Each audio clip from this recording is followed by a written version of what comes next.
หอดทางเข้าสวนเลยเนาะ ทางเข้าสวนกะเจือนพี่น้องเอา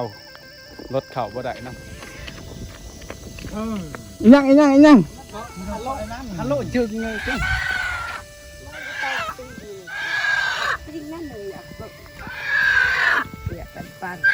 ไก่ปลาได้ไก่ปลาโอ้ยโอ้ยไปอ๊บเอาเฮ็ดอีหยังอันนี้เฮ็ดหยังจิวอันนี้จิวโอ้ย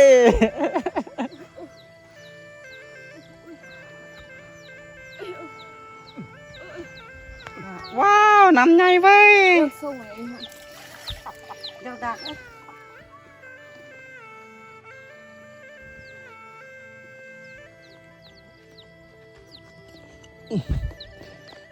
หอดสวนเลยพี่น้องบรรยากาศเต็มหมอกพี่น้องบรรยากาศดีหลายพี่น้องหอดสวนเลยเนาะ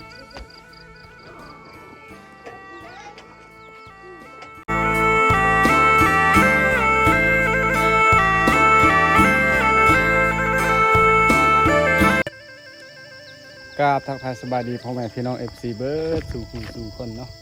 บอกว่าจะเป็นฝั่งลาวฝั่งไทยก็ยินดีต้อนรับเข้าสู่ช่องเบาคุณคือเก่าพี่น้องเนาะมื้อนี้ก็เบาคุณไปสวนพี่น้องก็หอดทางเข้าสวนเลยเนาะ ทางเข้าสวนก็เจือนพี่น้องเอารถเข่าบ่ได้เนาะเอาต้องฝากคุณอยู่นี่เนาะนี่แค่นี้ธรรมดาเขาก็ขึ้นไปเนาะขึ้นไปเอาไว้อยู่บนสูงเนาะอย่างไรกันเดี๋ยวมาเบิ่งบรรยากาศอยู่ให้อยู่สวนพี่น้องเบิ่งทางไปสวนของเบาคุณเนาะว่าสิเป็นจังไดพี่น้องสวนเบาคุณเอารถขึ้นบ่ได้พี่น้องยางเอาเนาะไปลุยกันพี่น้องนี่ธรรมดาก็ขึ้นเอารถขึ้นหอดนี่เนาะแต่ว่าอันนี้บ่ได้เลยนี่เอาไว้รถอยู่นี่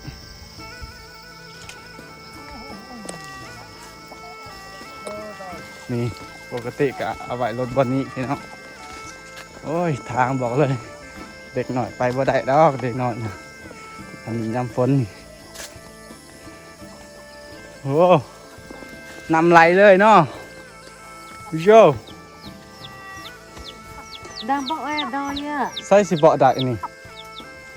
ก็ไอ้ที่ฉันเอากูเอ็กซ์ดิเตอร์แล้วยายเจ๊เลยในติๆนี่เลยเอามานี่ทางโอ้ยทางโอ้ยเครื่องนี่เนาะอันนี้เดโมนี่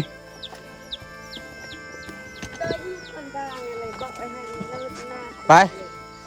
ย่าง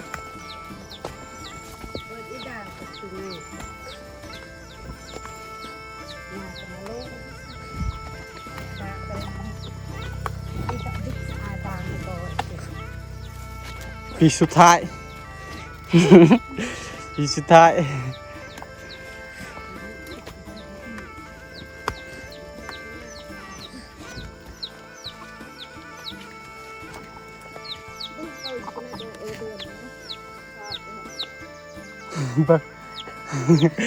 ลิงบ่ลิงโอ้บรรยากาศพี่น้องทั้งหลาย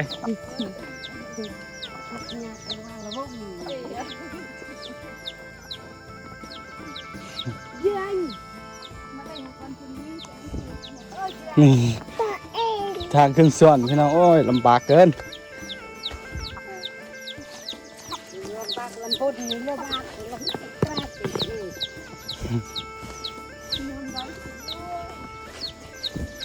อาโคนนิดเดียว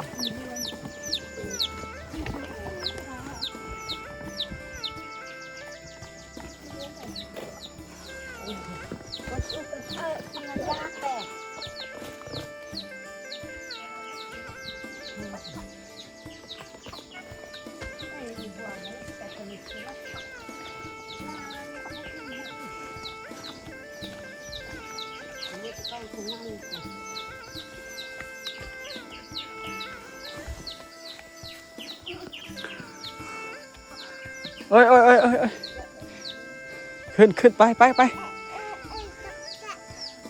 บรรยากาศพี่น้องเต็มหมอกเนาะหมอกทึบหนาเลยไปไปย่างเองเก่งได้ย่างเองเก่งได้พี่น้องเอ้ยทางขึ้นสวนเขาเนาะแห้งยำฝนแห้งบักคักพี่น้อง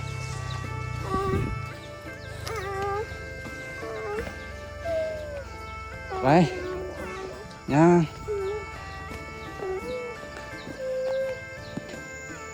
โอ้ยทางพี่น้องเอ้ย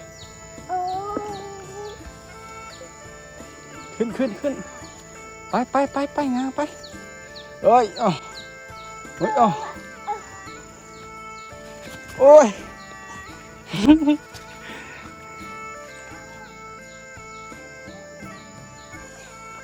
โอเคเก่งเก่งเก่งเก่งหลายเก่งหลายโอ้ยพี่น้องเอ้ยบรรยากาศทักหลายโอ้ดอยกะเก่งได้ดอยย่างเองได้ดอยได้ไปไปไปไปเอ้ยเอ้ยเอ้ยเอา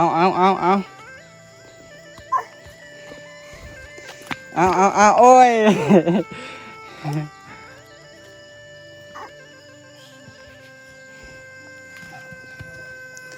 โอ้ยขึ้นมาทางนี้นี่ขึ้นทางนี้โอ้ยแถวใดตามใดยากขึ้นตามนั้นเนาะสูนี่ไปอ๊บอ๊บอ๊บอ๊บโอ้ยโอ้ยสูเอ้ยโอ้มากไหมพี่น้องโอ้ยบัดแจ๊กสุดยอดมากเลย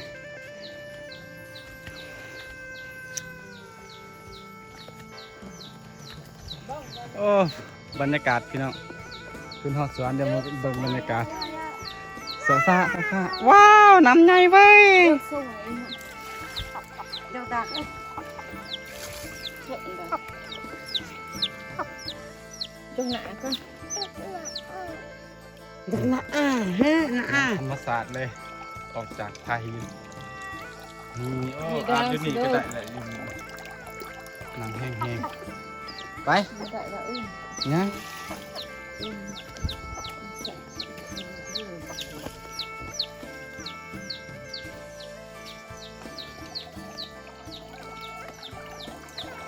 ใจจ้ะ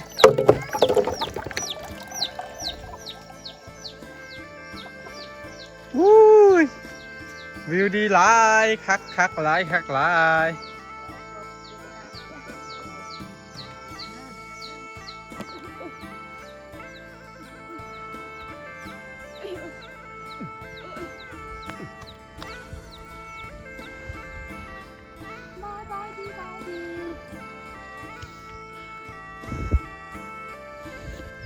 หมอกทึบหน้าเลยไป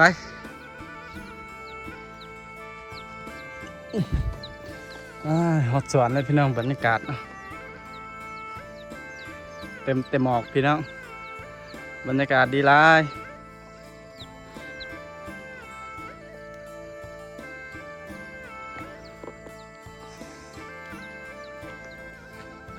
คุณเพื่อนเฮาอยู่คุณพี่น้องไก่สิฮอดแล้วโอ้ยทางขึ้นสวนบอกเลยขันไปดนเท่านึงนี่โอ้ยเหนื่อยขึ้นจนสุดแห้งแล้วขึ้นจังสีเลยพี่น้องทุกปีเลยกูสันเนาะป้าโถหยาบักคักไม่บอกโอ้ยแล่นไปหาไอ้จิ้ว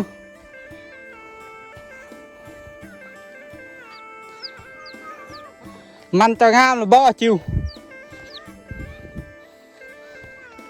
โอ้แกมได้กินแล้วจะนอนนี่ดังไฟไว้จีกระโพด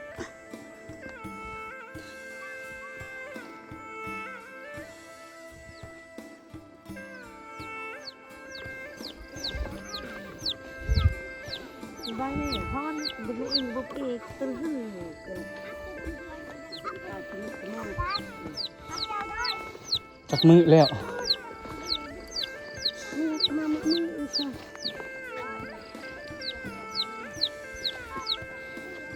ว่านี่มือใช้อันล้ำได้เลย โอ้ย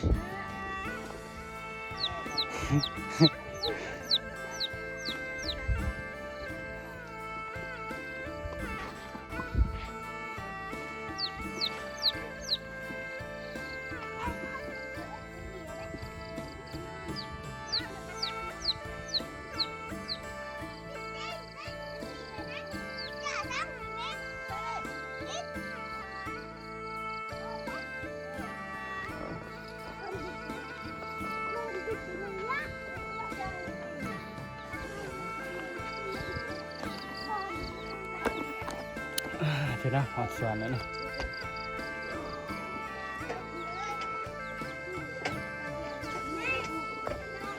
โอ้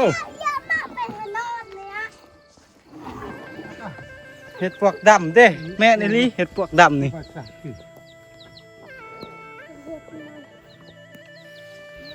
ป้าเห็ดปวกดำใช่ไปเบิ่งสาลีเจ้าโอ้ จ้าจึกสิบ่ได้เกิด ปลาโถเจ้าว่าปลูกนี่เงินบอกจะปลูกต้นใด ตอนเจ้าเลยไป ตอนค่อยไปใส่ เป็นคนไปผู้แดงกัน โอ้ไปผู้แดงบ่ตอนใดค่อยไปผู้แดงโอ้มักทั่วมักทั่วธรรมศาสตร์ เอ้ยยึดได้ มันพี่น้อง ขึ้นตามเส้น สาไปมือแล้ว พอเลยมันพอเลยนี่เขาบอกแม่มาที่นี่นี่มักโมนะครับนี่เลยมักโมโมเราได้จาก มักบวบบ่แม่นมักโม ที่มักโม โอ้เขาไปซักข้าวให้แล้ว ไป ไปเฮ็ดปลูกนั่น ที่ที่ไป เฮลโลอันยังอันนี้ หมักทั่ว มักทั่วอันนี้มักทั่วอันนี้ทั่วดิน หมักทั่วดินบอกฟุตขลัง ป้าโถให้เขาพี่น้อง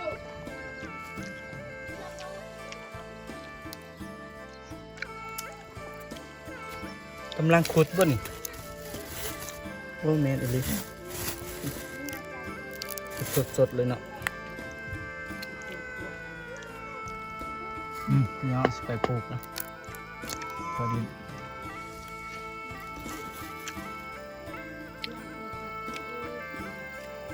สิเกิดแล้ว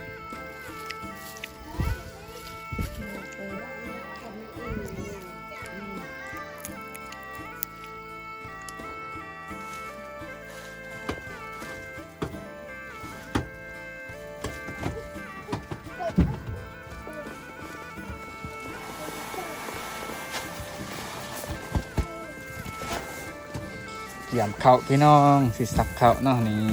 ผัดแล้วนี่เป็น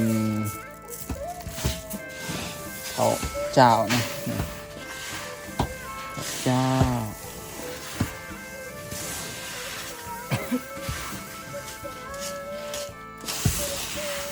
แนวข้าวเจ้าข้าวไห้พี่น้องนี่ดำปนขาวงามหลาย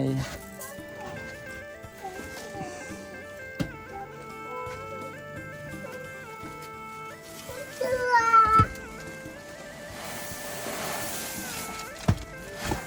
ว้า พี่น้องมันเขางามแล้ว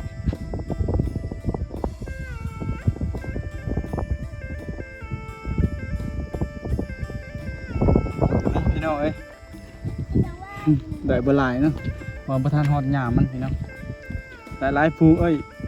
พอหลายฟูงเลยแต่ว่ามันเหนาพี่น้องมันเกิดเมื่อวานเนาะเอามาบ่ทัน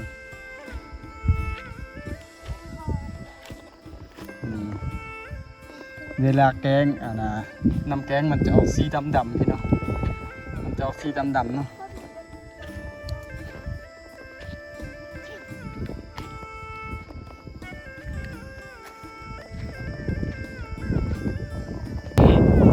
มันมือก็ว่าได้ด้วยครับจิ้วพอจะมานอยู่จิ้วพอจะมานอยู่ ต้องคลาย อ้าวเฮ็ดอีหยังอันนี้เฮ็ดหยังจิ้วอันนี้จิ้ว เป็นผม เฮ็ดบุเฮ็ดดิน กิน